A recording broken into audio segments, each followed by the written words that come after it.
Sampurasun, Wilujeng Sumping Sadayanya. Nah, hari ini kita akan belajar sesuatu yang seru banget.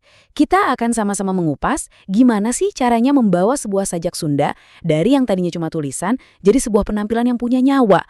Kita nggak akan cuma sekedar membaca, tapi kita akan belajar menghidupkannya. Gimana? Siap? Yuk kita mulai. Nah, ini dia pertanyaan besarnya. Pernah kepikiran nggak, apa sih bedanya orang yang cuma baca puisi biasa sama yang deklamasinya bisa bikin kita merinding? Nah, rahasianya itu yang akan kita bedah bareng-bareng hari ini. Oke, sebelum kita lari, kita jalan dulu ya. Langkah pertama, tentu saja, kita harus kenalan dulu sama sajak itu sendiri. Biar kita benar-benar paham apa sih sebetulnya sajak itu. Gampangnya, gini, sajak itu ya puisi. Tapi yang bikin dia istimewa, terutama dibandingin puisi Sunda yang lebih lama kayak Pupuh, sajak ini jauh lebih bebas.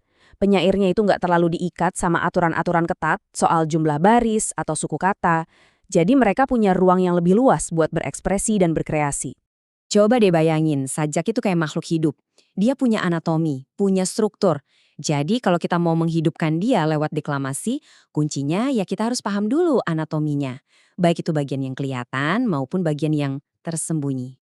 Baik, sekarang kita masuk ke bagian pembedahan. Siap-siap ya, kita akan bongkar anatomi sajak ini.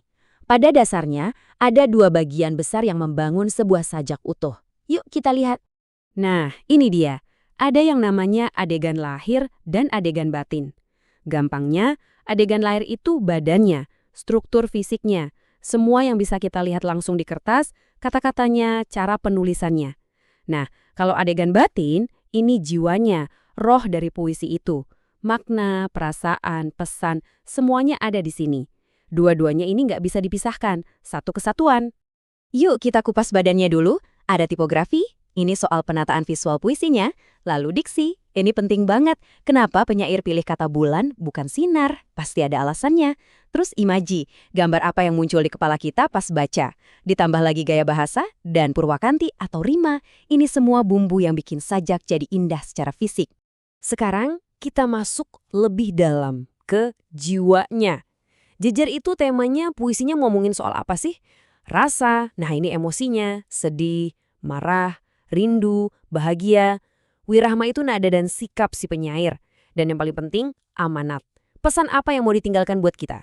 Inilah jantung dari sebuah sajak. Oke, anatominya udah kita bedah. Sekarang pertanyaannya, gimana caranya kita sebagai pementas bisa menghidupkan sajak itu? Nah, ada 4 alat atau 4 kunci utama yang harus kita kuasai. Anggap aja ini 4 pilar penampilan kita. Ini dia 4 kuncinya. Pertama, artikulasi. Pengucapan tiap huruf dan kata harus jelas. Kedua, lentong. Ini musiknya dalam bicara. Naik turunnya nada. Ketiga, pasemon, yaitu ekspresi wajah. Puisinya sedih, wajah kita juga harus bisa menyampaikan rasa sedih itu. Terakhir, pidangan. Ini paket lengkapnya. Gerak tubuh, gestur, cara kita berdiri di panggung. Nah, lihat deh tabel ini. Anggap saja ini seperti tingkatan atau level. Kita semua bisa mulai dari berkembang, yaitu fokus melatih artikulasi dulu. Kalau itu sudah bagus, kita latih lentong atau intonasi biar naik ke level layak. Tambahkan pasemon atau ekspresi yang pas, kita jadi cakap. Dan puncaknya, saat keempatnya menyatu dengan baik, kita mencapai level mahir. Jadi kita bisa tahu apa yang perlu kita latih selanjutnya. Teori sudah cukup, sekarang waktunya praktek.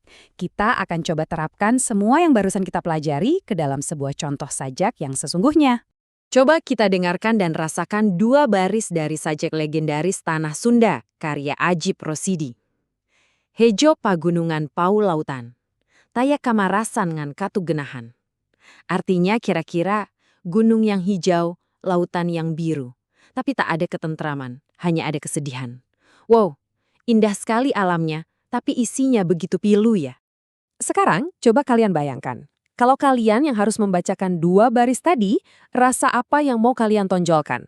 Apakah kesedihan, kekecewaan, atau mungkin kemarahan yang tertahan? Lalu gimana lentong atau intonasinya? Apakah akan diucapkan dengan nada yang lirih dan penuh keputusasaan? Atau justru dengan penekanan yang getir? Disinilah seninya. Kita udah membedah teorinya, kita udah melihat contohnya, sekarang panggungnya untuk kalian. Ingat ya, satu hal yang paling penting, jangan takut salah. Deklamasi itu bukan soal teknis yang sempurna. Bukan, ini soal keberanian. Keberanian untuk jujur menyalurkan rasa yang ada di dalam sajak melalui diri kita untuk sampai ke hati penonton. Itulah esensinya. Jadi, sebagai penutup, saya punya tantangan untuk kalian. Coba nanti cari sebuah sajak yang benar-benar kalian suka, yang paling kena di hati. Lalu tanyakan pada diri sendiri, puisi mana yang akan saya hidupkan pertama kali. Selamat mencoba dan selamat berkarya!